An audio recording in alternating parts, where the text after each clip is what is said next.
I'll take one.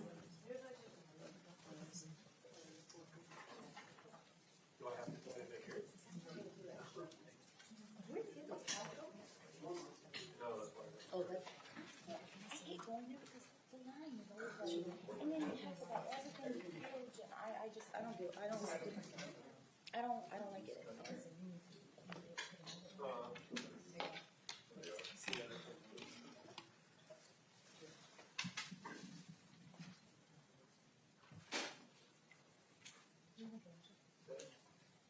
You set the seal? Yeah. Not just on the. Yeah, that's one. Oh, there's a seal. Yeah, we're good. You just said it. Yep. There's nothing behind you, right? No. Nope. No? Nothing on the floor. Can you see the other? But the answer is you need to do that. Yeah, it's not. Yeah.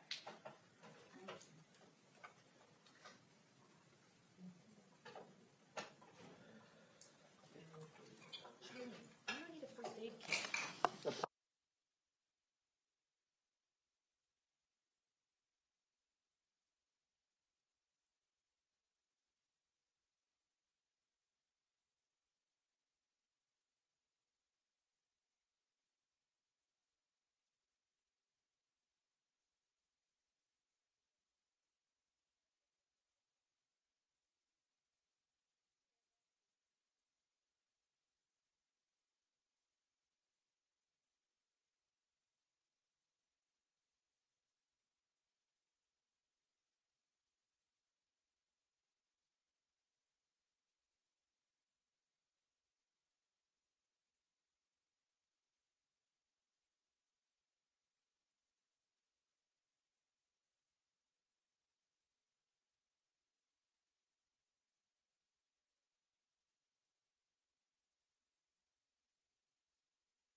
Oh, yeah. Cause that's there. She would go, I was like, oh, you're way over. She wouldn't go. But like there's like 5 or 7 before us that wouldn't go. So I think that might have been it. But meanwhile, my older, my daughter's mom, she walked up. I was like, she can hear a lot of the wrong way. I'm like, the rest of them, literally just from staring. I got off because I thought, if I leave her, she'll be scared. Just start leaving her when I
sides are present, and we are here on the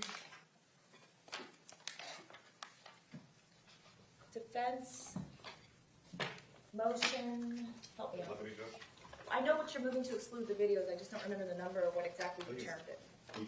Your Honor, if you will allow me, before Mr. Wheeler makes an argument, I would just like to put something on the record. Sure. Okay. And that is, the state is objecting to a hearing on the exclusion or any sort of hearing on the videos or the photographs today or on Monday. And the reason, Your Honor, is that on, I guess it was Thursday or Friday, when we were in court, the defense said they wanted to have a hearing on this right away. They wanted to have a hearing right away because Mr. Secor had worked all weekend on the photographs and they wanted it done right away. And that's not a legal reason to have a hearing on this now. And in fact, Your Honor, the state believes that having a hearing on these issues now, prior to trial, would lead this court into reversible error. There are a lot of photographs in this case because there are 17 murder victims. Okay. All right? So, as you know, you've been a trial lawyer and you've been a judge for many years. Photograph evidence, the determination of its admissibility is based on relevance. Right. Okay? You cannot determine relevance in a vacuum. So, to have a hearing today on the admissibility on this evidence, whether they're videos today or photographs on Monday, cannot be determined in a vacuum. It has to be determined after listening to evidence that's presented at trial and testimony that's presented at trial. For example, the medical examiner. As you know, the medical examiner will testify that a photograph will aid the medical examiner in describing the injuries and the cause of death. And this court, or any court, would make a ruling on the admissibility and relevance of that photograph based upon what the medical examiner said. There is nothing for this court to rule on right now because, quite frankly, it hasn't been presented with any evidence or any trial testimony. And to make a ruling in a vacuum could lead this court into error, and it will be an issue on appeal. Furthermore, if this court were to indulge the defense and make a ruling, it wouldn't be the only ruling that this court would make on the evidence. Because as evidence came in during the trial, the defense would ask this court to revisit its prior ruling. And so, in fact, this court would be making multiple rulings on the same piece of evidence that the defense is asking the court to rule on today and Monday. So it's the state's position, Your Honor, that you cannot make a ruling on the admissibility of the video clips or the photographs without placing them in their proper context. And the context is the testimony of witnesses produced by the state at trial. This is the state's evidence. And frankly, there's no testimony here. The defense is asking you to make a ruling. We believe it's potentially leading you into error to make rulings on the admissibility of evidence without putting it into any context. Because what are you going to base your ruling on? An ask? It's improper. So it is premature, Your Honor, to make a ruling now under these circumstances. And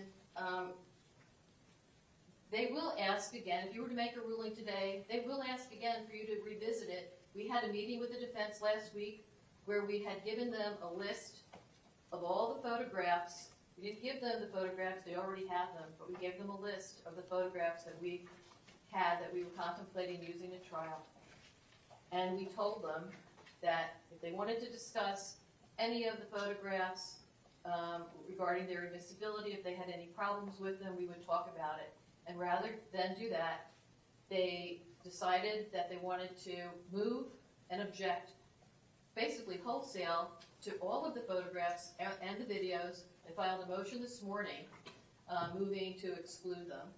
And this is an issue that will continue to come up. To address this issue now is an anomaly. In all the years, and I only speak for myself, Your Honor, I can't speak for the other lawyers in this room or the other judges in this courthouse, and I've never seen a case where the judge made a ruling prior to trial out of context without the benefit of a medical examiner or without the benefit of a witness to explain why a piece of evidence is relevant, whether it's a photograph or anything else, and for a court to rule on its admissibility, that the court would rule prior to trial. On a motion to suppress, you would hear the testimony of an arresting officer or somebody who took the statement. You wouldn't just look at the statement and say it's in or it's out. You would have to hear evidence. And it's the same thing with the photographs, Your Honor. And just to put it in context, if you allow me to finish. Sure. There are a lot of photographs because there are a lot of victims.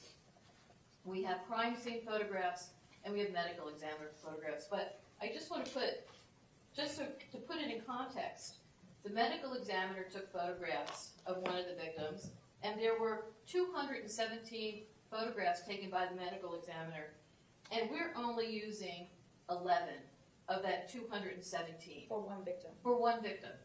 And for another victim, there were 89 photographs taken by the medical examiner, and we're only using 6. So we are not trying to be repetitive with photographs.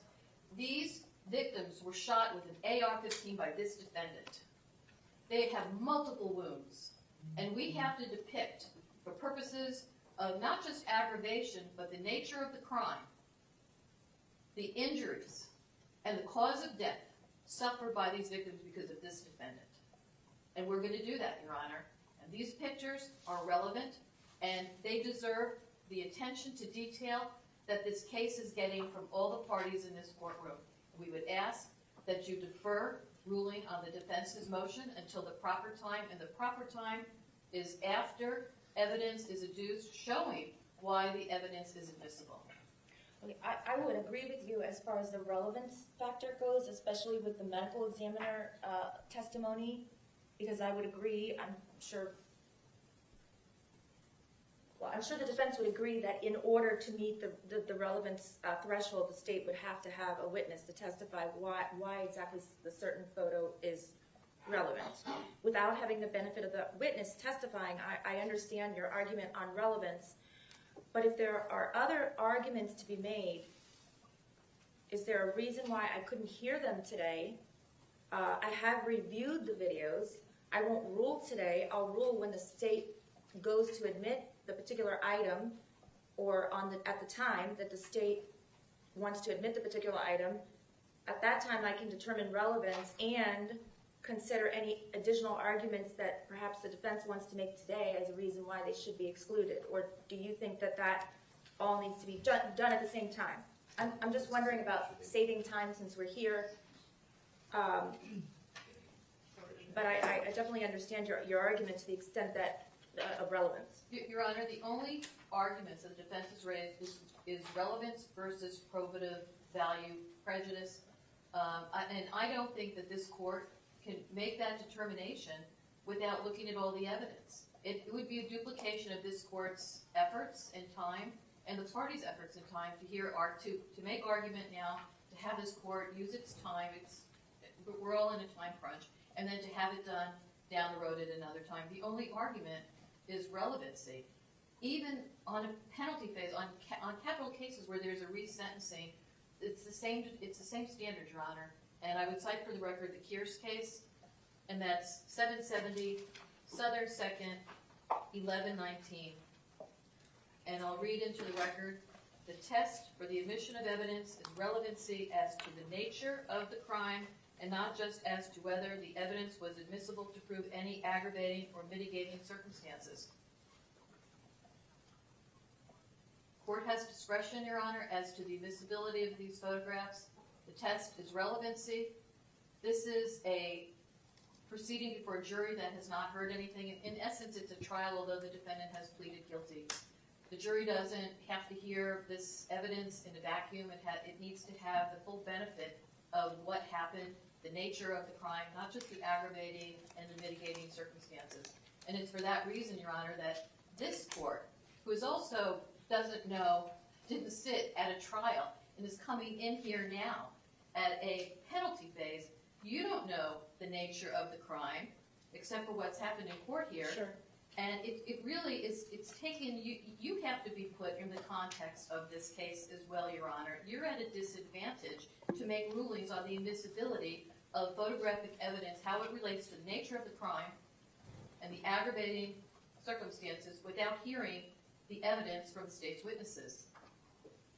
May I be heard now? Sure. Judge, I can put on the record two cases, and I don't have the case numbers, but State of Florida versus Fidel Lopez and State of Florida versus Elton Walters, those were both death penalty cases. One was in front of Judge Levinson, and one was in front of Judge Holmes. In both of those cases, where it was very gruesome crime, and there were a lot of photographs. In both of those cases, with the same prosecutors, we had pretrial hearings on the admissibility of photographs and videos. So I don't understand the argument of this being in a vacuum. This is something, a procedure that I have been following in most of the cases that I have tried, but I'm just referring to those two because those are two death penalty cases. I also don't understand the state's position that it would be reversible for the court to make a pretrial ruling. You can make them all without prejudice. Of course, to protect the record, we would have to renew our objection like we did during jury selection if we believed, if we disagreed with the court's ruling. As to the medical examiner's testimony, during the course of some of the depositions of the medical examiners, and there were several because there was multiple victims, some of those medical examiners indicated that they didn't need the photographs in order to describe the cause and manner of death. I'm not conceding anything, but I understand that the cause and the manner of death needs and requires some explanation. The cause of the death is that Nikolas Cruz murdered them. It's a homicide. So the cause of death, when he pled, is not in dispute. And we appreciate the fact that the state has narrowed down, and one example I believe Ms. McCann gave, 89 photographs of one victim, and they narrowed it down to 6. We appreciate their efforts in doing that. However, the defense can still have objections to those 6 photographs, and I can tell you that the majority of those objections will be maybe this photograph, which covers the same injuries, is less gruesome than this photograph, or maybe they're cumulative. But I don't mean to interrupt, but I just want to ask you this question while it's on my mind. Giving the example of, since I haven't heard the testimony yet, using your example, how would I know whether or not the medical examiner is going to say, well, this shows A, and this shows B, even though they may seem to the person that doesn't know anything about this autopsy to be depicting the same thing, they actually show different things without having the benefit of the testimony, because I don't, like the state said, I don't know this case like you, not even close. No, and I appreciate the court's acknowledgement that you need that information, and it is relevant. However, some of these photographs are of the exact same injuries, okay? And we also have the medical examiner's reports that would be able to differentiate between the pictures. Judge, the need to have this hearing set this week was because we were supposed to have an Albert hearing. Sure. And when that was canceled, you told the defense and the state, get busy and get this stuff done. And we immediately met with the state, and when we met with the state, they did give us the videos that you reviewed, but they gave us numbers of photographs. They didn't identify the photographs. So we worked knowing that we had this week to do all the hearings, to get that information done, to review that, to make our objections. The motion that was filed yesterday or this morning is new in the sense that it just lays out some specific arguments. However, we initially filed this motion back on December 3rd of 2021, and that was D-190. The grounds were there. We've been asking for this hearing for a really long time, and mostly it's for efficiency purposes, Judge, so that we don't have to stop before I each witness. appreciate that, for sure. And in reference to ruling in a vacuum, the state has repeatedly asked Your Honor to rule on motions in a vacuum. An example of that would be what they believe constitutes third-party negligence. You didn't get the whole picture there in order to make a ruling on that. So I think it's their position is inconsistent with the things in which they have asked this court to do. We met with the state. We've been in court with the state. We corresponded, or I did. I texted Mr. Marcus, and we are here this morning. And all of a sudden now they don't want to have this hearing. Well, we've all been working towards it. I don't know when we'll be able to do it. But it's not because Mr. C4 worked all weekend. It's because we were under court order to get this stuff done. I understand that this is heart-wrenching and it's difficult, but it's something that needs to be done. And we're prepared to move forward, Your Honor. Your Honor, Sure. I can represent that the prosecutors at this table were not involved in Elton Waters or the Fidel Lopez case, so we did not participate in that procedure. And I can also say that the procedure suggested by the defense, instead of being the most efficient way to handle this, is the least efficient way to handle it, because we can address this during the trial like every other case and talk about if the photograph is admissible and do it in its proper flow and order and context. And that way, this court is fully advised as to the facts and circumstances of this case and whether or not the court will rule in favor or against the state as to the admissibility of the photographs. This is not an efficient way to do things. In fact, it's an inefficient way to do things. And just to do this to fill time is not a reason to have a hearing, Your Honor. Is not a reason to make a ruling that's potentially reversible error, no matter what the defense says, because the lawyers who are going to be litigating this, if the defendant receives death, if he receives death, this case is going to go on for many years, and it's not going to be the public defender's office who are going to be representing him and making claims. It's going to be other lawyers who will go through this record and pick out all kinds of issues and will potentially say that his lawyers were ineffective for raising this claim and doing it now. So I would urge this court to refrain from having a hearing now and to do this hearing regarding the admissibility of evidence in the proper course of the trial as the evidence becomes relevant and the state seeks to admit it.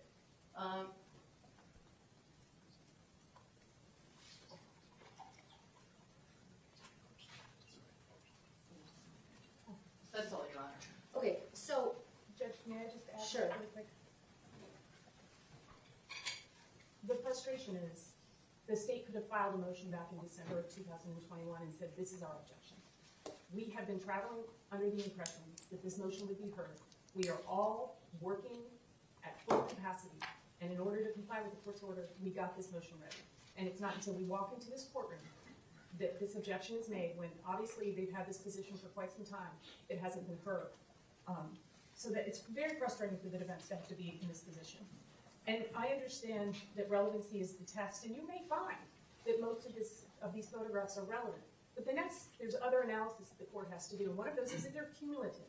And that is something that you can do. You may find that, and I don't want to speak about any particular photo, so I'm just going to say, photo A, B, and C depict the exact same thing. I believe that they're relevant. But then you may say, but we don't need 3 photographs. So we can deal with the cumulative nature of the photographs.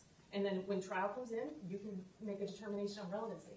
I'm not trying to distill court time. I understand. I'm trying to take care of matters that need to be taken care of, but also that you wanted us to take care of. okay. So I have no other issues. Is there a reason why, I've already reviewed the videos. I do understand the state's position in that when I'm reviewing them, I am reviewing them in a vacuum.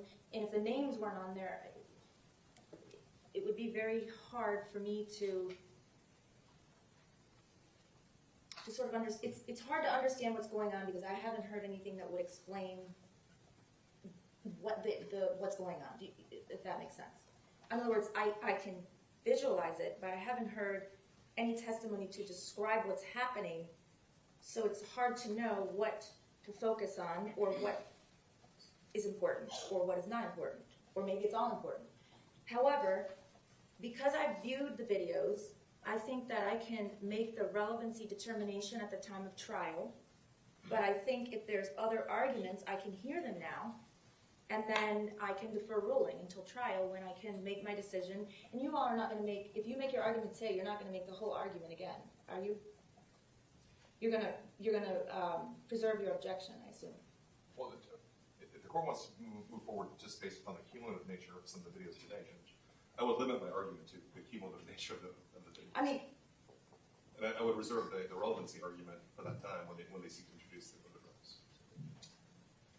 If you're going to allow something in over objections that we make here today, we will just renew and rely on previous arguments unless there's a new ground. okay, but you agree with, unless there's a stipulation as to relevancy, and unless you all are going to stipulate to certain facts that I can consider as being testified to as facts, I can't make the state's right, I can't make the relevancy determination today, because I don't know. I think that's fine. I think maybe sometimes you all forget, and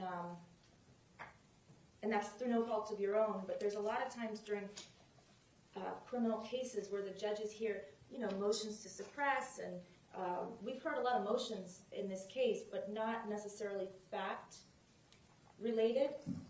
I think I heard from 2 detectives, but they testified really to just bare bones. They didn't get into detail, so I am somewhat at a disadvantage in viewing those things. I didn't realize it until I was watching it, that it was hard to sort of follow along without having the facts presented along with the testimony to aid in my decision. Do you see what I'm saying? I do, Judge, but I think that at the very baseline, the court can accept this fact that Mr. Cruz has pled 17 counts of first-degree murder and 17 counts of attempted first-degree murder. 17. That's by 7. I think you said 15. No, 17. Okay. And furthermore, Judge, we're in agreement as to the cause and manner of death, as well as the identity of the victims, Judge, which would I guess, take away the gravity from the testimony of the medical court, the necessity of medical examiners. Okay. Your Honor, if I could just say something? Sure. You said something a few minutes ago that was really, really important. You said with regard to the photographs, you wouldn't know what to focus on without knowing the context of the case. It's the same exact thing with regard to the videos. Well, I was just going to say that, for example, when I'm watching a video and I see a group running in one direction, even though it says east or west, and then you see them running in the other direction, and then you see them running in another direction, and then you see what appears to be Mr. Cruz walking down, but without hearing from a witness to say, to explain that sequence of events. And Your Honor, not only do you not know the orientation, the east, the west, the north, the south, what floor they're on, you don't know that. You don't know what stairwell they're on. You don't know what you're looking at without hearing from a witness. You don't know the alcoves. You don't know what victims were focusing on. It's an exercise in futility at this point for you to look at the video because you don't know what you're looking at without an explanation. You're looking at a gruesome video. You're looking at a gruesome video without knowing who is here and who is there and who these people are. It doesn't, like you said, Your Honor, with regard to the photographs, you don't know what to focus on. The same analysis applies to the videos. It's no different, Your Honor, and that's why there are so many different videos, because they all emphasize something different, because there are 17 victims. There's not one victim. There are 3 floors in this school. There are different hallways. There are different stairwells. The victims are found in different places. We see them in different positions. You cannot just look at this and make a ruling. You have to know what you're looking at in order to make a ruling, Your Honor. Okay, I agree with you, but I do think that reviewing the evidence beforehand will be helpful for me, because at the time when I make my ruling, it won't be the first time that I'm viewing it. I think viewing those videos, even though it's hard for me to understand exactly what's going on, it will be helpful for me in the future. And also, if the defense wants to make arguments today and just simply, because we're all here, and simply reserve those arguments during the trial, other than relevancy, I'm ready and willing to hear them. I'll take notes and refresh my memory at the time that the evidence is sought to be admitted. Okay, may I have a moment, please? Sure.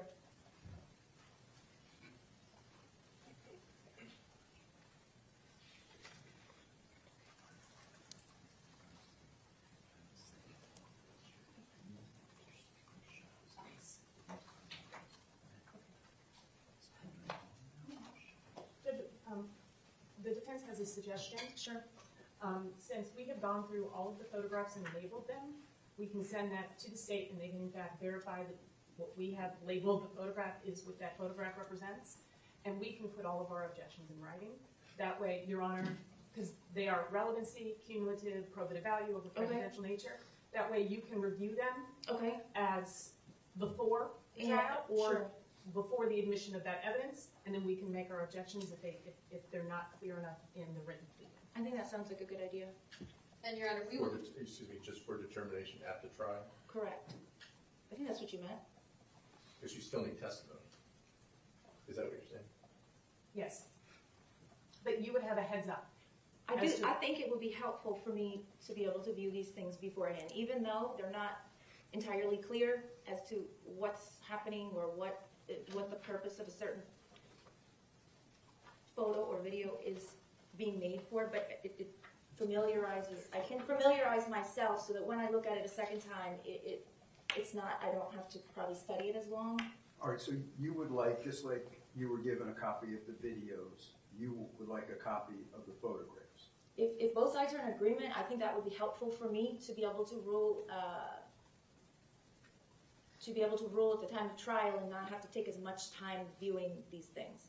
Okay, so we can agree, we'll give you the photographs that we agree upon, so. Do you agree that the state is going to seek to introduce? Okay, that's fine. I thought that that's what we were doing. We spent 3 hours doing that before. We don't mind doing that. The only thing is that there may be other photos. Sure. There's thousands of photographs in this case. We have a feeling of what will be relevant, but there may be something that comes up Sure. that we didn't send. In other words, every photograph we have sent to defense. I understand what We have given them a list at their request of what we think we're going to introduce out of the thousands of photographs. That was the purpose of that meeting we gave it to. So we don't mind giving the court, if they want to, the photographs, so it won't be the first time you have seen it, but we don't want to be limited to the 450 if there's something, of course, we've chosen to the defense Sure. before we move. Things change, and Right. I'm not asking you to live or die by this list that you're giving. I mean, same thing with both sides. There might be something that you want to introduce that you didn't think you were going to, but I mean, a trial is fluid, and I understand that. And I had this exact same conversation with Mr. Seth the other day. Sure. He said there may be additional photos. Of course. I totally get that. But I know that decision will not be made 5 minutes before somebody testifies. Sure. So I asked, can you give us a heads up? And he said he could. And that way I can be familiar with the bulk of the photos, and if there's other photos, by no means am I limiting either side. I mean, things happen, and you can only be as agreeable as you can. And I don't mind meeting with them, and I thought the meeting that was, if they say, hey, look, this photograph shows the same thing. And I'd say, well, no, it doesn't, and I'll tell you why. Okay. I mean, I'm not telling them to agree with us, Sure. but at least they'll understand why we're doing it, because to be honest with you, and I told Melissa, or Ms. McNeil, that we have culled these photographs down. We even cropped photographs, so private parts are not in the photographs. Got it. We try to be as careful and discreet as possible. And we don't mind, if they think it's cumulative, we'll say, well, here's the not that they have to give in. I understand. So the you know. state is saying, I think what they're saying is they have to explain to you why they believe a certain photograph that may, on its face, appear cumulative, why they believe it's not. They're not asking you to agree, but they're happy to give you a heads up as to why they believe something is relevant. No, and that's great. That will be very helpful. That's in fact what I thought we were doing on Thursday. We just got through the videos. We came in with a list they'd sent us the night before. Okay. The photos weren't identified, so we Okay. didn't know what they were. We were not able to do that. Okay. Yes, and there may be some we agree with as well. Okay. So I'm wondering if I can propose something to the court and to the state. Okay. Mr. Savicki sent us a list last week about numbering all the photographs you guys were going to use. He amended that because it was duplicitous. We have gone through and next to each photograph identified what that photograph is. We can provide that list to the state. If you are in agreement that those photographs do represent the number, then we can tender that to the court, or we can reference those numbers in our motion along with our arguments and the photographs. And then that way we know as of what you believe you're going to be introducing today, we can get her to do that. And then if there's other photographs moving forward, we can deal with that as we move forward. I don't really agree with that. I don't mind the judge seeing the 450 photographs. That'll help the court. But I don't, without taking testimony, there's no way to look at the relevance or the argument that it's cumulative. I don't mind discussing with you, look, we're going to disagree, because we always do. But, and I don't mean that disrespectfully. I know you don't. You have a client to represent, and you do it well. I'm just saying there's going to be differences. And I mean this sincerely, I don't think anybody can make a decision on a photograph or a description without putting it in context with other things. And it would be unfair for the court, in my opinion, to do that. But I don't mind meeting with you at any time and say, look, this is the reason why, and although this figure shows 3 wounds, this is why this other picture is just as relevant, and it's not cheap. If I can add an example, there's one. I like examples. There's one photograph that's mentioned in their motion about a gloved hand inserted into a wound. Well, what the picture actually shows to the state is the doctor is showing, it's an autopsy picture, is actually showing the fragment coming out of the body. And so he's pressing against it and there's a fragment. We don't want to waste, our time is very valuable. We don't really have all the time that this causes us to have, of trying to explain every single picture. This will come up in that individual medical examiner's testimony as we show the pictures, or the defense will know which ones are going with that particular victim, and they can make their objection, and it's done in 2 seconds, as opposed to going through a hearing today, going through their lists. We know what we're doing as prosecutors. They know what they're doing as defense attorneys. During the course of the trial, this will get sorted out, and it gets sorted quickly. Some people may want things done a different way, but it takes more time this way. Anyway, that's my piece. So Judge, what the defense is going to do is we are going to file a written response Okay. with our objections. We will identify the photographs as the state has provided us with the numbers. Okay. In that pleading, we will describe the photographs so that when that photograph is moved into evidence, you will have a heads up. Okay. And we will file that for all of our objections collectively, and then we may be able to agree with other issues. Okay. I think that would give the court the ability to have a heads up for the information that's coming in and to be able to rule on the issue instead of having to take time and put it all in context. Okay. And we have no objection to the court of viewing the 460 photographs that we shared with us. Okay. Okay, so did either side have any luck on scheduling the experts? I have reached out to our main Daubert witness, as Your Honor requested, and he is in the process of verifying with his assistant whether or not the week of the 15th is available to him. He's supposed to testify in a different case on that Monday, which I believe is August 15th. But he said even if he does have to testify that day, he could be here later that same week. But I'm waiting to hear back from him. There's been an exchange of emails, and all I can tell you is that we're working towards that week as best we can. And I'll let you know and the state know as soon as I get the additional information, if that's all right. Do you think you'll have that by tomorrow? I hope so. I think we got 4 or 5 emails from them today, so they're being very responsive and they were trying to reach out to the legal team in the other case that the doctor's supposed to testify in to find out whether or not that really was a date certain for his testimony so that he could come here in the event that they weren't positive about his testifying date. So I expect to know today, and like I said, we'll let everybody know as soon as I do. And state, are your witnesses available that week? They're available that week and the following week, so however, if Dr. Adler testifies 16th or 17th, we'll be ready on the 18th. And what about your other witness? She is currently prepared to be here next Wednesday. Is that the 13th? If that still suits Your Honor. Oh, that's right. We threw out so many different scenarios that I forgot. So you were going to call your first witness on Wednesday of next week, and then your second witness, hopefully the 15th, and then the state would put on their witnesses that same week. Or the subsequent week, the week of August 15th and or the week of August 22nd, I believe. Judge, and I just remind the court, August 19th, we're not in session. Right, and we're supposed to be off on the 18th, but we can open that date up. I mean, I'd like to get this done on, if we could finish it on like the 15th, 16th, and 17th, that would be ideal. That will be enough time for all the state witnesses. 3 days? 15, 16, 17, 18. I think if Dr. Abbott testifies on the 16th, it will go a full day, possibly spilling to the 17th. The state could start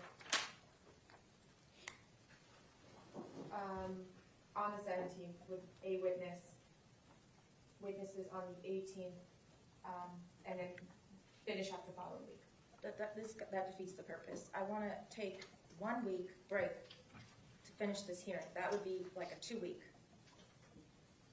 So the defense is going to find out if their witnesses can come on August 15th. If their second witness testifies on August 15th, then state your witnesses could be on the 16th, 17th, and 18th. I just don't think it's enough time, Judge. I think we're going to still need a few days to get the following week.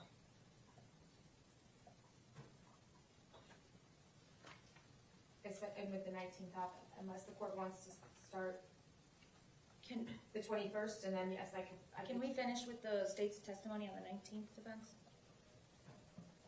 I'm sorry, I missed that. Can we finish the state's testimony on the 19th? We're supposed to be off that day for at the defense request, and I'm not sure if we can go forward on the 19th. Yes, ma'am. Okay, so if the defense second expert testifies on the 15th, then the state has from the 16th to the 19th to finish up. I'm waiting to just hear back from one expert, but as far as I can say right now, I'll move mountains to make it happen. Because with Dr. Brandon, he didn't actually need a whole day. If we would have started just a bit earlier, not taken as long during lunch, and gone till 5:30, we could have probably gotten 1.5 witnesses on. It's different apples and oranges, I think. Well, only because you all said, just like Dr. Brandon, we need a full day per expert. That's the only reason I was saying that he wasn't really a full day, it was more like 3/4 of a day. I understand it's a different subject matter, but I'm happy to try, Judge. That's all I can. All right, I just don't know 15th. how long cross-exam is going to be. I know how long my direct's going to be. So. all right, the 15th through the 19th, and then next week on the 13th,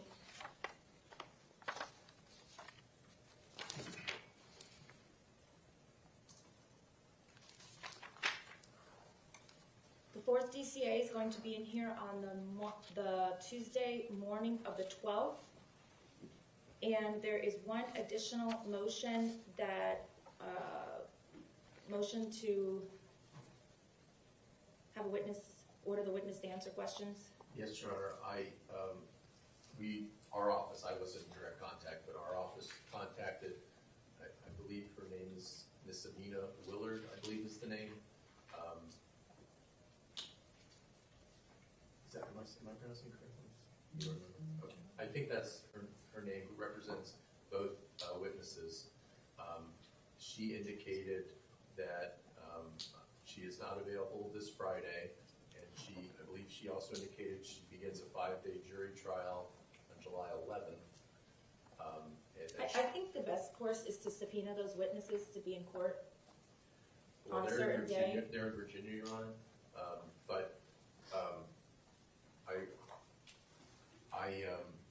because I don't really care what trial she has, it's not as big as this one. If I could, I will direct her to your JA, and your JA can contact her and advise her accordingly, if that's okay with you. I thought there's a way to subpoena an out-of-state witness. Didn't you do it through? I don't think I could go under an interstate compact because they're not a material witness for me. It's a deposition, so I'm not. Are you calling the witnesses or the defense? It's a defense witness, 2 defense witnesses. So if and when they come, can we not just handle it right before they testify? Well, it's to continue the deposition. This is for deposition questions. So there were a number of questions that were not answered? Yes. Not just 1 or 2? Okay, well, then defense, I'm going to say what I normally would be saying to the state. If you want to call these witnesses at trial, you're going to have to get them to cooperate beforehand and at least make themselves available with their lawyer so that I can make the determination of whether or not they have to answer the questions. If it was a state witness, I would tell the state the same thing. Well, Judge, I can't communicate with those individuals because they're represented by counsel, or else we would have been involved in this. Mr. Marcus reached out to me initially, and I said they have counsel, so. I think you can call their counsel and let them know the judge is not gonna let these people testify if they don't make themselves available for this pretrial hearing. And what's the date? That we're proposing? Well, she said she's not available tomorrow and she has a 1-week trial, so, we can do it any day. It's gonna take, what, 10 minutes? It's gonna be a Zoom hearing or a telephone hearing? She represented that she wants to be in person. So I said that the court had said Zoom would be fine. But I think I need to get out of being in the middle and give it to the court's JA to speak to her directly, at least by email, or the parties all together, including the defense. So the witnesses and the lawyer want to be in person. I don't want to speak for them. So if you could do me a favor, Judge? Sure. If you want to give me whatever dates, tentative dates for a hearing, I will call the attorney and I will say, if you don't appear in court, then the judge is going to strike my witnesses. Okay. Now, I don't know if she's in a jury trial next week, what that court's position is going to be if she's not available, and I don't know if the court. I'm not gonna set it next week, I'll do it on the 18th. I know we're having a Daubert hearing, but we'll do it first thing in the morning. It shouldn't take more than 30 minutes, right? It should be quick hearing, I think. The So, 18th of August. Oh, I mean, okay. I just kind of threw that day out. August 18th at 8:30. August, not July. No, is that all right? Judge, if I may, the 18th, for this, I may have 2 witnesses on the 18th, because of, so I just want to bring that up so that we don't run out of time. I don't want to take the person, I don't want to schedule it for a day where we're supposed to be in trial. So, Just- yes? I just emailed the Jay that my appointment on the 21st is canceled due to the doctor's unavailability. We would have that afternoon, and you told the jurors we're off, so if they're available then we could do that. I just rescheduled it for the following week and we're not in trial.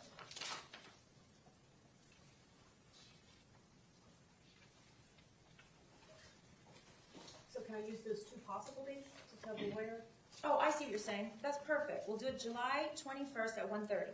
And in the event that that does not work, the alternative is August 18th? Is that, what was the August date you said, Judge? August 18th. Oh, I'm sorry, let me just look for a second. And you think it's Mr. Marcus 18th? You don't, I don't know. Nothing is ever. I don't think anything would be short with them. 18th is bad because we have those witnesses for the Dover. We can come. I'm talking about July 21st at 1:30. That's perfect. Because she was not available, you said she wasn't available on the 8th and she wasn't available the week of the 11th. I believe that's what the email said. Okay, so July 21st at 1:30 for the afternoon. And in the event, for some reason, she has a conflict which she cannot get out of, can we also set it for August 18th? The defense can be here at 7 o'clock in the morning if we need to get this done. Or we can stay All late. right, August 18th at 7:30 a.m. And is it the court's position if she fails to appear or cannot make time for the hearing that you're going to strike those 2 witnesses? Well, if the state doesn't get to depose them, based upon, I don't know what privilege they're asserting, but whatever it is, and they have a lawyer who's supporting that position and not allowing them to speak to the state, then yes. I just want to make sure that the representation that I'm making to this attorney is accurate. Yes, I'm going to strike the witnesses and they're not going to testify. And, Judge, I'm sorry to be a pain with this. Is there any other week or day that week we can use? That would be the only day we'll. everybody needs to understand something, okay? There are 5 lawyers for each side, and now we have another lawyer in another state and 2 other witnesses, and we have all of these people. Everybody needs to, and now we have all these experts that we have to coordinate. This is getting too much. So no, we're going to do it July 21st at 1:30, and if she can't be here on that day, she's going to have to be here August 18th at 7:30. I don't know anyone who's going to choose August 18th at 7:30. But if that's her last choice, because she also had the option of the 8th and she declined, and she had the week of the 11th and she declined. So if she's that busy, then maybe she needs to refer these witnesses to a different lawyer. All right. So basically there's nothing that you all are working on your own tomorrow and Monday. And Tuesday, and I won't see you back here again until Wednesday. Is that correct? Yes. So there are, Wednesday the, 13th. I'm sorry, what do we have scheduled? On Wednesday, July 13th, we're beginning the Daubert hearing, Okay. and Yes, Mr. yes. Secor is calling a witness that's going to take That's fine. the entire day. So we do have other motions that we have filed, if you want to set them for Tuesday, and we can deal with all of them that day. There are no witnesses that we need to call. Okay, I'm happy to set aside Tuesday afternoon, the 12th, for the entire afternoon. But I would like to leave it up to you to tell me what. I can do Can that you right just now. do it? Okay, go ahead. Defense has previously filed DMIL number 3. And you signed an order deferring ruling on some things, so we need to get that dealt with. Your order, just for a point of reference, Your Honor, was signed sometime in December of 2021. Okay. That's MIL 3. That I deferred ruling on? You ruled on some of them, the defense and the state agreed on the majority, and then there were a couple things that you deferred on. I think it's, if you read your order, it's in there. I'll go back and look it over. We also have, But There's was no it hearing deferred on the until the time of trial? I don't remember. you'll have to read, No, give me just 1 second. Let me go grab my. I have a copy of it. May I approach? Sure. So what I'm giving the court is the order on defendant's motion limiting to exclude unrelated firearms, ammunition, and firearm-related material, DMIL 3, and there's no notations on it.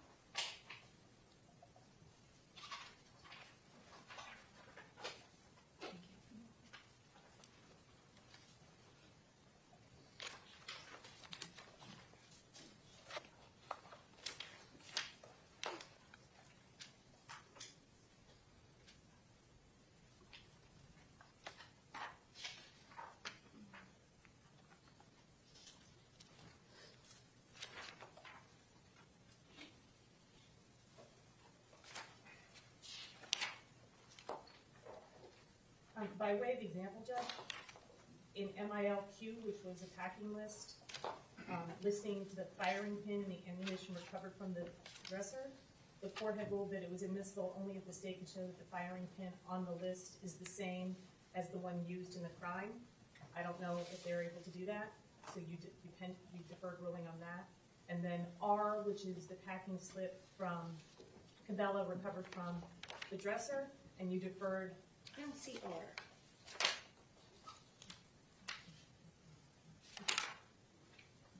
R?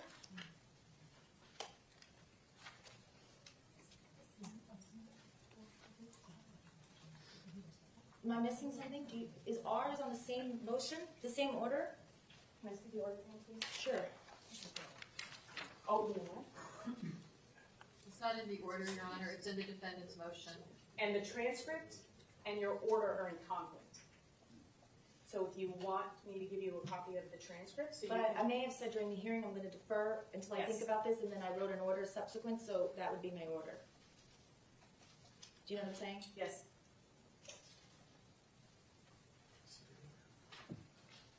It's not in your order, Okay. but I think it's in the R transcript. is not in, I said I was going to defer on R, and I didn't address it.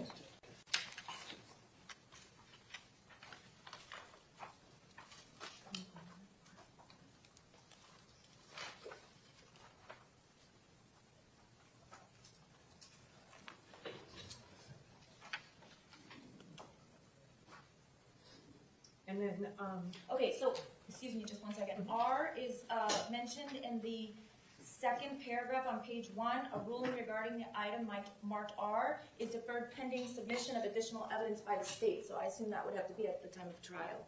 Do you see the paragraph, the sentence I'm talking about? you have my only copy, but I assume that that's fine. Let me just grab my, I'll be right back. Give me 2 minutes.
me that woman's contact information, please send an email or text it to me or whatever.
Come to order, remain seated.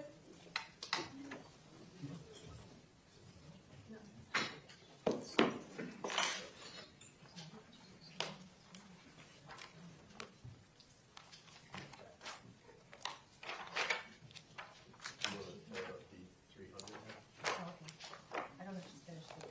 She was pulling it.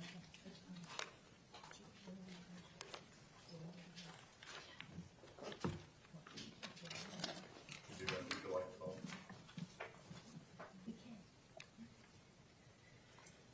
Are you making fun of me? Okay, Ms. McNeil, I thought this was mine to keep, so I circled Q. Okay, I don't mind, the state doesn't but mind if we you can- print another copy. But we were It's gonna just talk about. hard to get through that file, it's so voluminous that it'll take me a minute to find it. Do you have a copy of this now? Yes, She did an invitation on sheet here. No, I just circled Q. no.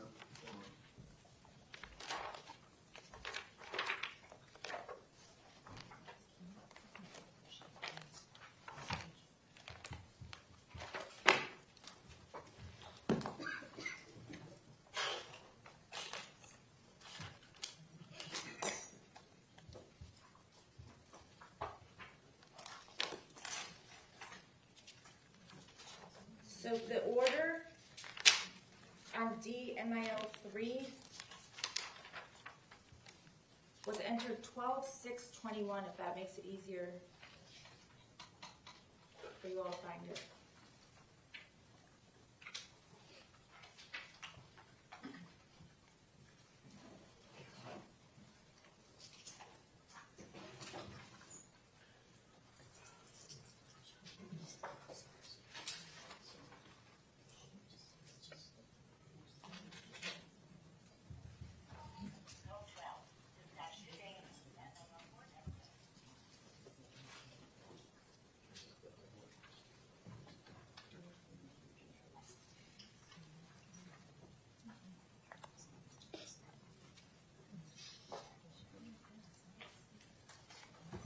Rhonda, we can announce to the defense that the state is not going to use Q, the firing pin. Okay. In evidence. We do reserve that if for some reason that I can't anticipate it became relevant, then we'll readdress it as to why it has become relevant. Okay? Could you send me an email saying that? It's on the record. We can do a short order.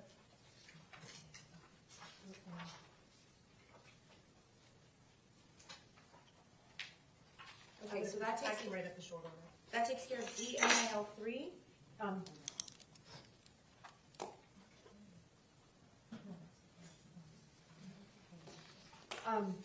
GG, on that same motion, Judge, the court deferred until there was a ruling on SF 109. The court recalled that was the initial swastika motion. This is the Mossberg 12-gauge shotgun that was found at the McCutcheon's Everglades property. 2 weeks ago, I also mentioned to the state that this was an issue that needed to be resolved before we moved into general voir dire.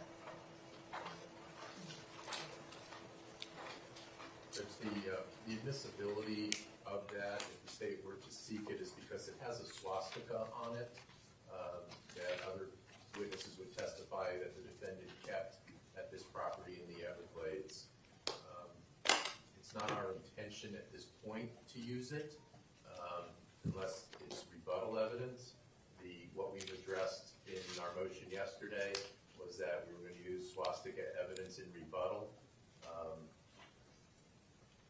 And that's all I can say at this point, Your Honor. Well, then that issue kind of resolves itself, right? For now? Gigi? Yes. The only thing I'd just like to add that this was one of the motions that we asked that the court hear before we moved into general voir dire, so that we could get a ruling on whether or not the swastika information was going to be admissible, so that we could conduct our jury selection accordingly. And since this was not ruled on along with SF 109, the defense did not voir dire on the prejudicial nature of the swastikas. Since the defense put that on the record, Your Honor, I just would like to respond that I advised in open court before voir dire had finished that we intended to introduce that information, swastika and other hate information. The defense chose to not ask to continue voir dire, but voir dire was still had not finished. We had not selected a jury when they were advised of that. And we objected to going forward, Your Honor, and the jury was not present when Mr. Marcus made that statement, and Mrs. Curtis made a record that we appreciate that, but we don't want to move forward, and we moved forward, and we indicated previously the prejudice to the defense.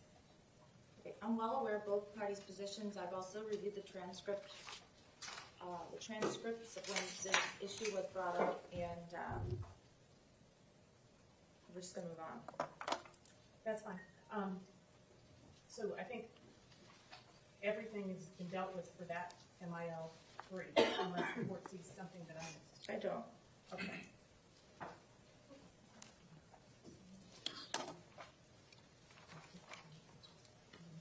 Okay, what else?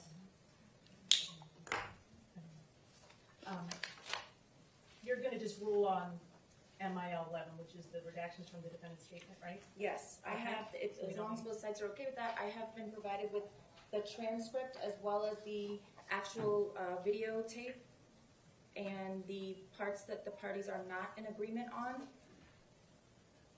Do you want to? Judge, I did want to just supplement the record with why we're disagreeing and what the relevancy would be. So hold on just a second. Can we do that now? I'm going through it now. All right, I just want to I need to just shuffle some paperwork, okay? Give me just a second, please. Okay, so for the record, we're talking about DMIL 11. And do you have the defense motion in front of you? I do, Your Honor. I also wanted to, just in the interest of time, DMIL 13 was also filed. I don't know if the court had an opportunity to look at that. It's a motion let me to exclude law enforcement opinion testimony. So, Judge, if I could just finish, please. There's nothing, actually, there's no lines or page numbers referenced in there, so I'm not sure exactly what the defense is seeking to exclude. If it is encompassed in MIL already, then we can probably address them both. If it's separate and apart from what's already listed at MIL 11, then I guess we'll have to have a separate hearing. Judge, and Your Honor has not received the exhibit because it was too big, and I am bringing it to you now. What is the exhibit? To MIL 13. What is it, though? It's for law enforcement opinion and motion limiting.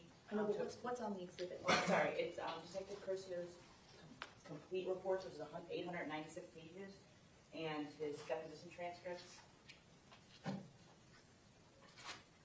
So it encompasses partly DMIL 11, which is Mr. Cruz's statement and opinions made by Detective Cursio during that statement, but it also has other documents where he places opinions. Wait, hold on just a second. mean, but just to narrow down the issue, you're talking about when he says things about whether or not the defendant understands what's going on and whether or not he hears voices, those opinions? Or is there something else? Amongst others, yes, Judge, there's other opinion testimony. that- Okay, so we can't hear DMIL 11 simultaneously with 13. There are other documents in 13 that are not included in 11. Can you just summarize what those things are? Because maybe the state doesn't anticipate eliciting those things from the detective. I mean, it's a lot, and she hasn't had an opportunity to look at it. I mean, we're talking about 896 pages. Yeah, but he doesn't give 896 pages of opinions. He's probably, what does he say? He says something about the defendant's mental state. I'm sure that's one main group you're talking about. Right. And what is the other, just Reader's Digest version, because they may not want to elicit. Judge, we're not going to elicit opinions from Detective Curcio as to feel for innocence for a variety of reasons. I just don't understand why the statement or his report is in there and his deposition. The only thing that would be relevant would be what was in the confession.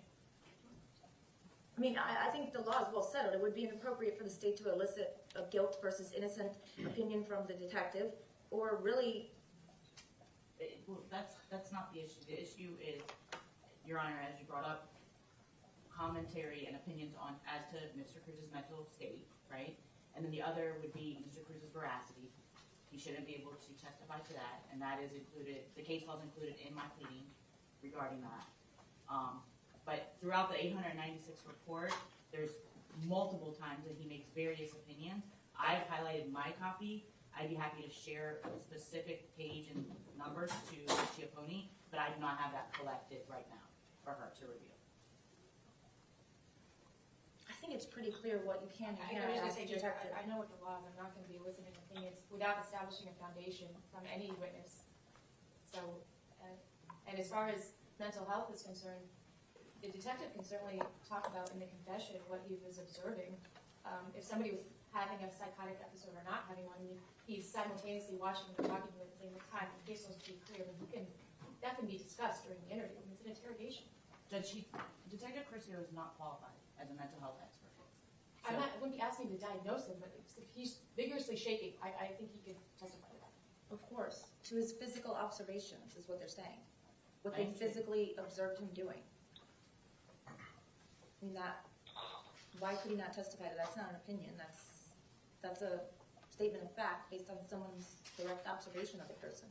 So if you look throughout the statement, there's not a place there, and maybe I'm misspeaking, but there's not a place in there where I say when he's shaking or nodding his head or that Detective Curcio can't testify to that, or that shouldn't be allowed in. I'm saying things like when he's saying, I don't believe you are mentally deficient, right? I think you understand everything I'm saying. All right, let's do this. Let's go through DMIL 11 first, and I think that might resolve some of the issues. So DMIL 11, the paragraph 3 indicates that the state and defense have agreed to the following redactions, and then it lists paragraphs A through F. Then paragraph 4, it says the defense is requesting to redact the following statements of Mr. Cruz to Detective Curcio, in which the state is not in agreement. So basically, paragraphs A through P under number 4 are in contention as far as whether or not they're going to be redacted. The defense has outlined its argument in their written motion as to why these matters they believe should be ordered redacted from the statement, and then state you want it to be heard as far as your position goes. As quickly as we can, Judge, yes. Sure. So let's just start with A, page 11. Okay, so defense, my initial question is you have something highlighted on page 2, and there's no mention of page 2 in your motion. There is, that is green, then we agreed to take that out. And it should be in my motion. I think it's letter A. Okay. Do you see it? You have the amended motion? I'm going to, if you all are in agreement, I'm not even going to bother with it because I don't need to, okay? So we're going to start with page 11. Lines 13 through 15, where Detective Curcio says, okay, well, I think you can remember, but we'll get into that as we get into... Judge, I don't see what the objection is. I mean, if you read it in context, the defendant is claiming he doesn't remember his number, and the detective pursuer can, provoke a relevant response, which is, you don't know your own number. I don't see what the prejudice is about letting that in. And then he does give the number. And just so for the record, the case law I'm going to be relying on is Darrell v. State at 58 7th 3rd 357, McWaters v. State 36 7th 613, Cruz v. Cruz C-R-U-S-E v. State at 588 7th 2nd 983. I'm sorry, Nicole, could you please give us a second? Sure. Did you get the spelling of Cruz? It's C-R. U-S-E v. State 588 7th 2nd 983. McWaters 36 7th 3rd 613. Darrell v. State 58 7th 3rd 356. And Shepherd v. State 151 7th 3rd 1154. I'm sorry. 151 7th 3rd 1154. 1154. Thank you.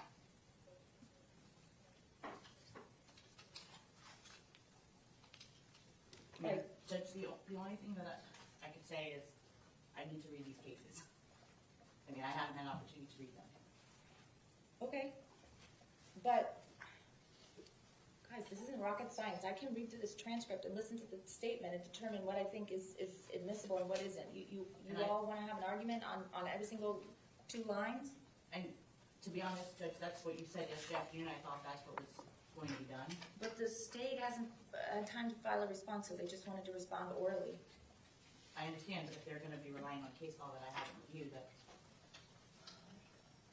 Judge, I can make a general argument as to all of the objections or everything that we're not agreeing on. Okay. If the court wants to then apply that and going through it, on your own separately, and then if the defense wants to supplement with any filing, that's.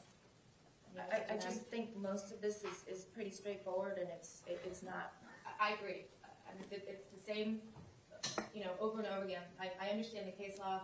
Detective Percy cannot elicit opinions about guilt or, if there's constant repetitive questioning and there's no answer, but to elicit questions that provoke a relevant response, for example, like we just went through with, trying to get him to admit that he knows his own phone number. He is permitted to talk about his observations in terms of even whatever, I want to say mental health, but whatever mental condition is going on in front of him, he can make observations as to that. A lot of this content, he refers to the voices.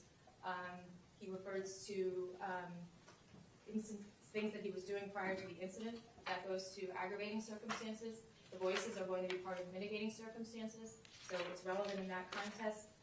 Nothing that the defense is looking to admit is prejudicial. So I would say the probative value outweighs any prejudicial effect in the instances where we're not agreeing. But it's hearsay, though. I don't know that you can say it's probative. Well, you'd have to go to a specific. Well, anything the detective says is hearsay. Well, what not if he's on the stand? I mean, he can testify to him on the stand. Okay, but I thought we're talking about the statement right now. Well, but we're talking about playing the statement, so his words would come in. But they come in to show what the defendant's response was. The detective's words are actually hearsay, and I understand that most of the detective's interview is admissible because it shows the context in which the defendant's statements are made, but I don't think you can say what he said in the interview is probative when it's really hearsay, all of it. But it's not coming in for the truth of the matter asserted. It's coming in to put the entire interview into context. Right. I agree with you as far as that is concerned. I'm not necessarily on this specific subject, but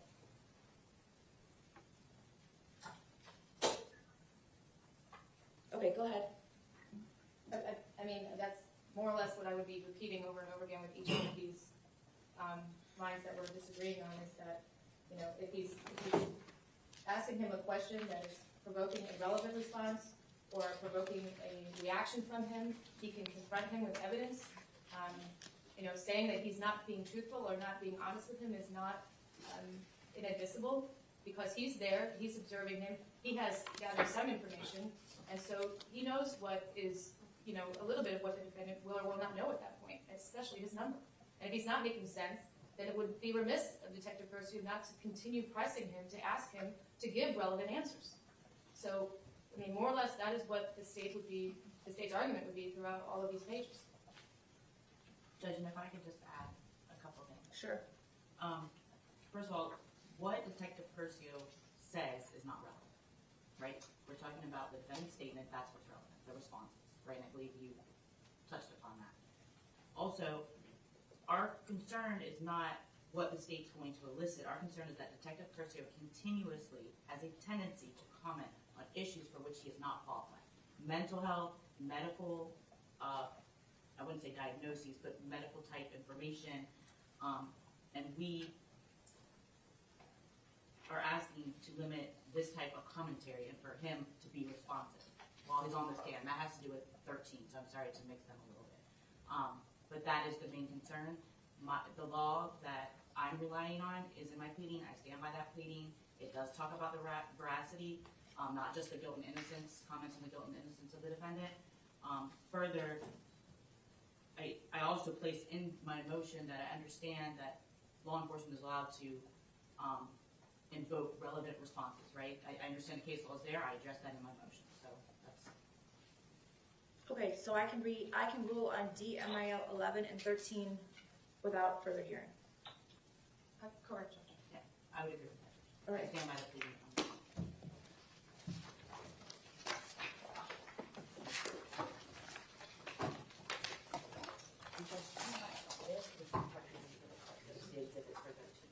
You want the folders, what I'm asking. Okay, so just for the record, the defense has given me DMIL, well, let me make it perfectly clear. The defense has given me DMIL 11, which appears to be a zip drive. Yes. Is this an extra copy? That is your copy that you requested of the video. Right, but when I interview. say extra, this is not evidence. Correct. I can return it to whomever when I'm finished, but it's not the actual item that you're hitting as evidence. Correct. That was to assist your honor. No, I appreciate it. I just want to make sure. So do you have another copy of DMIL 11 that you want to move into evidence as far as consideration of that particular pleading goes for purposes of appeal, for the record? I will let you know. And state, do you have any objection? No, Judge. Do you want my copy of the case law? Sure. So, I'm going to show it. and they can be the same. In other words, I can just check out like a library book, the evidence, and I will return it. That was the purpose of me giving it to you, was just to assist you, not to enter into evidence. Okay, but And if I feel like I need to do that, maybe I can amend it and do it later. Supplement the record later. with all it is, copies. this is just a defendant's video statement. Correct. Got it. Okay. Then, DMIL 13, you gave me a DVD or a CD with, The exhibits, because they were too large to e-file. which are listed in your motion. Correct. And you also want to admit a copy of DMIL 13 exhibits into evidence for purposes of appeal. Yes. State, do you have any objection? No, Judge. To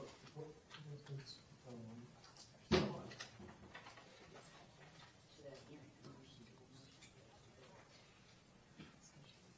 I don't have an outfit. And it goes with the motion.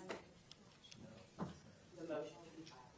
Judge, did Ms. Ashman, have you highlighted what is in the reports and the deposition that is relevant? It's not included in here, but that is something,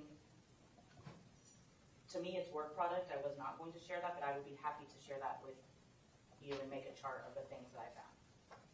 If you would I like. think that's relevant to your argument. Okay. Otherwise there's thousands of pages in there.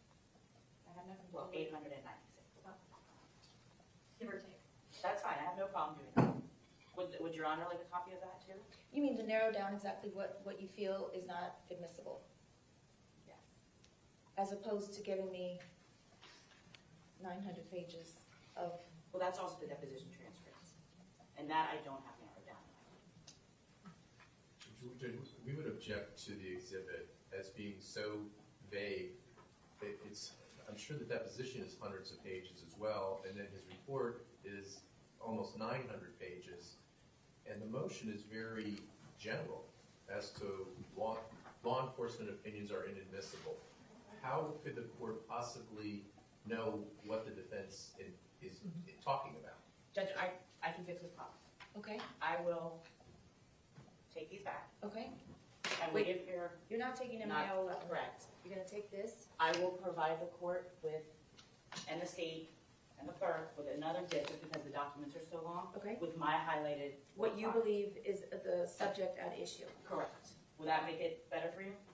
They're highlighted, so you'll be able to go through it. You don't have to read every word. And guess what? I haven't seen it yet, but I'm thinking you all are gonna look at it and say, well, we're not going to elicit these things anyway.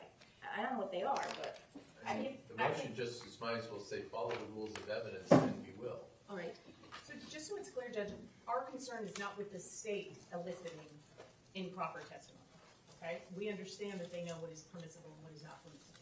Our issue is with Detective Curcio.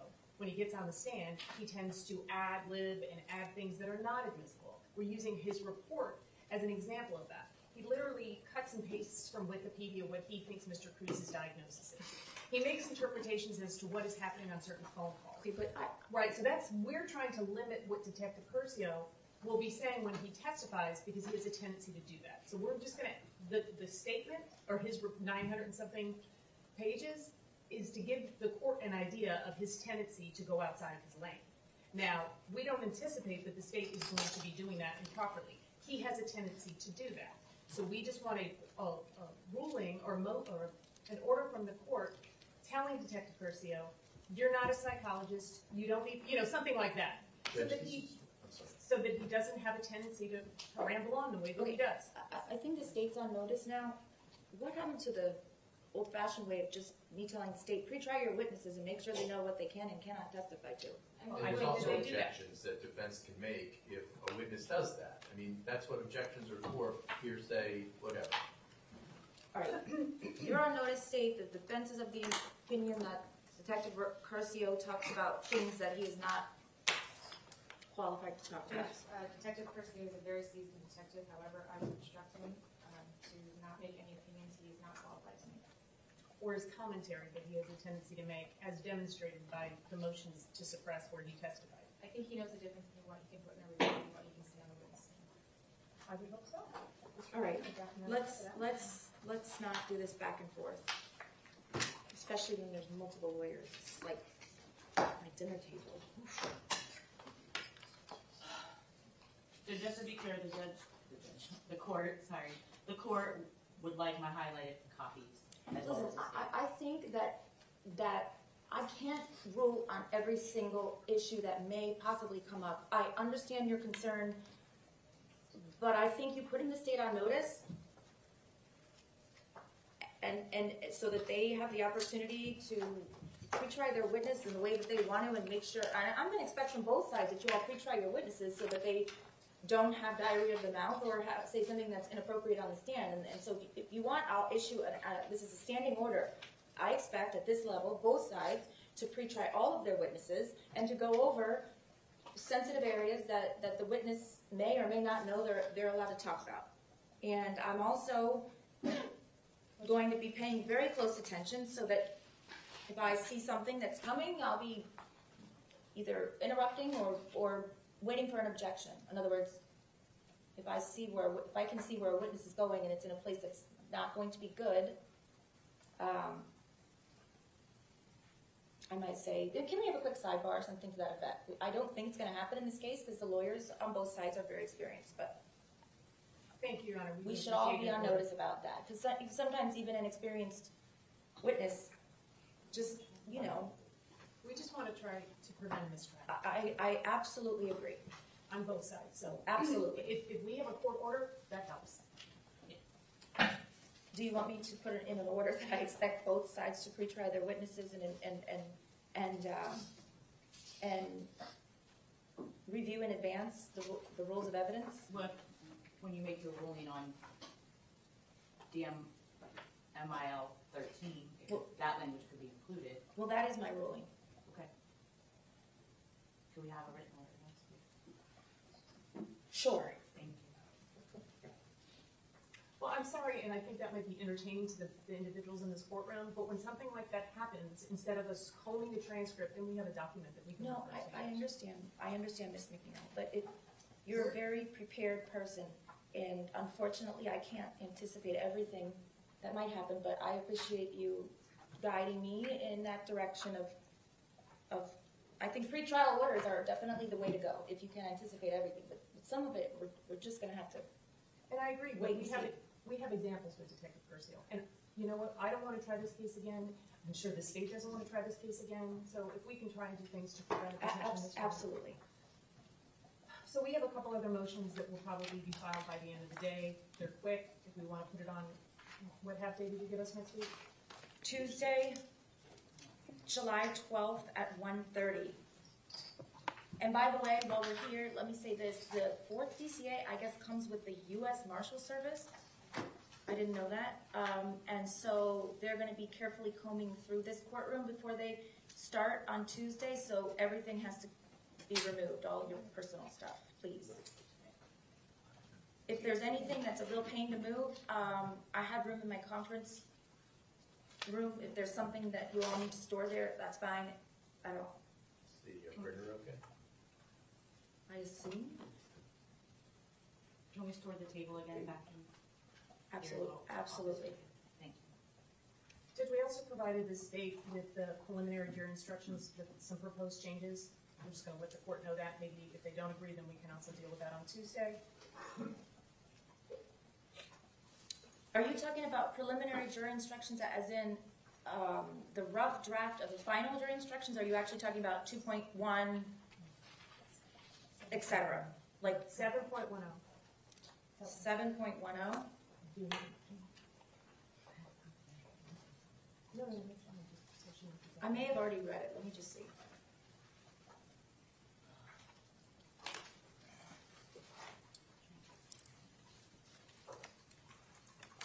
So it's 7.10, this is what you would be reading to the jury when they come in initially. And then we've been working with Mr. Marcus about other changes to the instructions as we move along. But that's one that I think needs to be heard. Okay, just give me just 1 second, please, so I can pull up.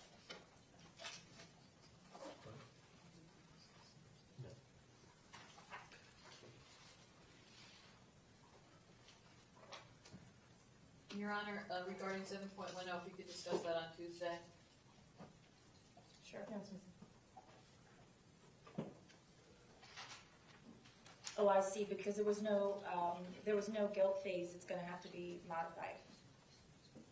All right, so, yes, we can go through that, and I will look through it ahead of time also.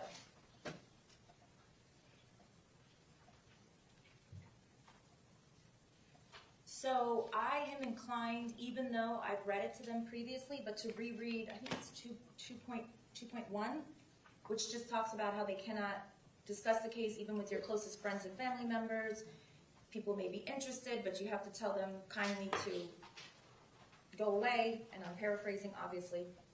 But I think that 2.1 or a modified version of 2.1 and a bridged version of 2.1, I will continue to read throughout the course of the trial.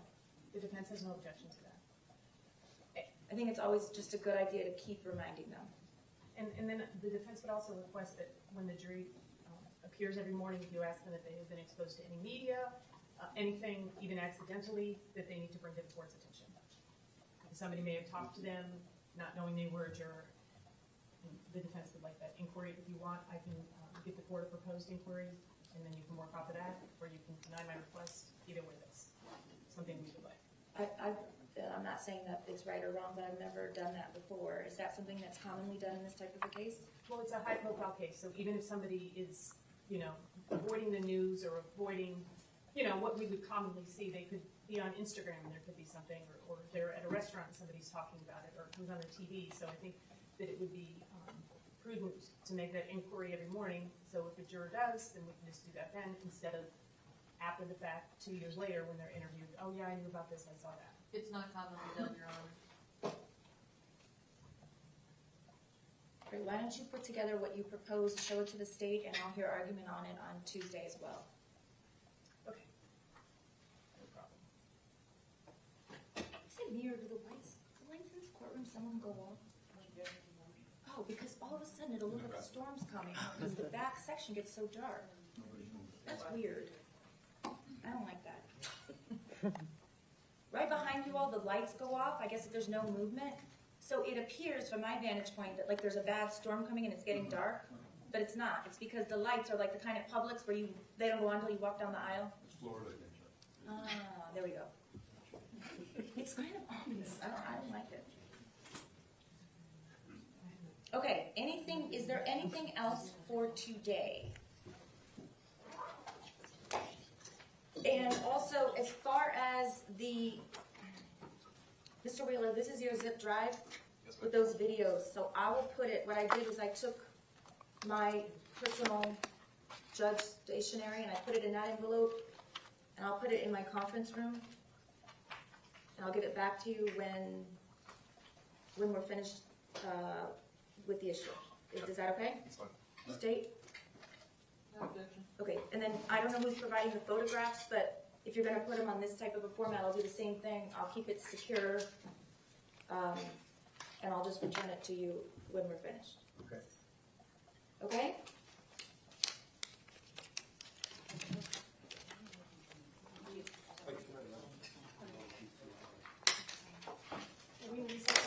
Yes, we're recessed. Thank you.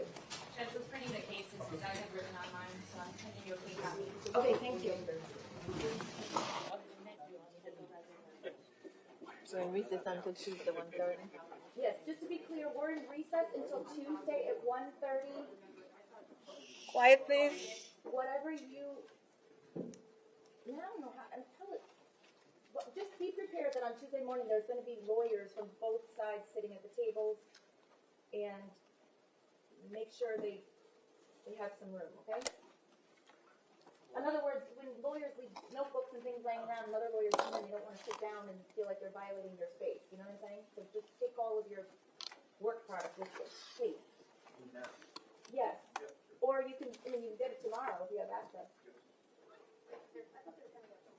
They're coming on Tuesday afternoon, but because we're not going to be in session, your access to this courtroom might not work.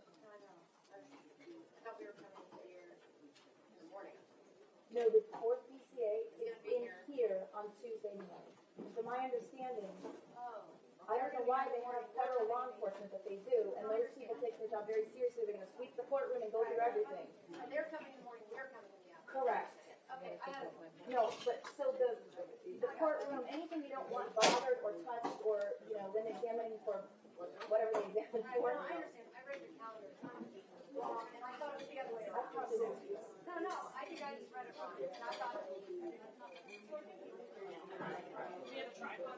Okay. Sure. I mean, I don't think they would mess with that, but I don't know. I don't see my. So we gotta take our stuff through then. Gotta take my box. Nobody's going to start here. But I wonder why the state courts get a federal law enforcement. I'll be here. You can get an FDLE or something. I don't know for how long. No, why would the fourth state court of appeals have federal law enforcement protection? That's kind of. You gotta take So- your. They're nothing compared to our guys here. We got, Right, Gabe? You're right, Your Honor. Judge, we're going to move this. This is being moved, and those things going to move. I'll clean up. Don't worry. No, you don't have to clean up. No, I will, because I have crap everywhere. Yeah, what we were going to do is put it on the other side, like working. Okay?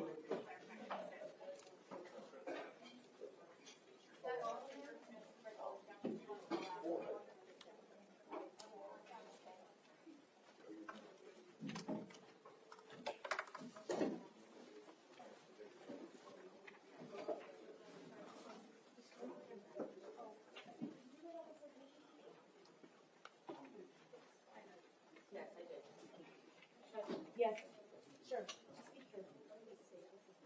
Yesterday the staple bit me, and I was using that beautiful new book that Mr. Saxon, they books like that, they smell good, I don't know. And I had to ask Jones for Band-Aids, I'm not gonna leave them alone. It was just like a little